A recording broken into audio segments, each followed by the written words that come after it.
দক্ষিণ কলকাতা বা কলকাতার বা পার্শ্ববর্তী এলাকার যে শত শত মানুষ আজকে এত জটিলতা প্রতিকূলতার মধ্যে দিয়েও এই মিছিলে হেঁটেছেন, তার মধ্যে দিয়ে প্রমাণ হয়েছে সরকারি জমি আমরা বিক্রি করতে দেব না।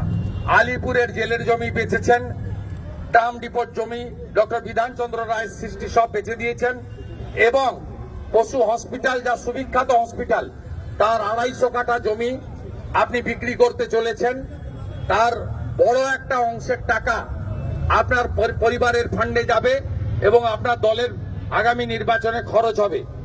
আমরা জানি, আমরা টাকা পয়সার মধ্যে ঢুকতে চাই না। এই ঐতিহ্যমণ্ডিত চিড়িয়াখানার জমি, পশু হসপিটাল, তার 1 কাঠ 250 কাঠা তো দূরের কথা, 1 ছটাক জমিও আমরা বেচতে দেব না। ভারতীয় জনতা পার্টি দক্ষিণ কলকাতা, উত্তর কলকাতা, যাদবপুর, হাওড়া, আমাদের সাংগঠনিক জেলাগুলি সমস্ত মানুষকে নিয়ে যদি সিদ্ধান্ত না নেয়, গঙ্গাসাগর মেলা এবং মকর সংক্রান্তির পরে লাগাতার ধর্ণা ইত্যাদি আমরা করব এবং আমরা আবেদন করব সচেতন নাগরিকদের, জনস্বার্থের মামলা করুন, রাজ্যপালের কাছে ডেপুটেশন করুন, কেন্দ্রীয় মন্ত্রী ভূপেন যাদবকে মেল করে এই অন্যায় এবং বেআইনি সিদ্ধান্তের প্রতিবাদ করুন। আমরা আপনাদের সাথে আছি। পুরো বিজেপি পার্টি আপনাদের এই লড়াইতে সঙ্গ দেবে।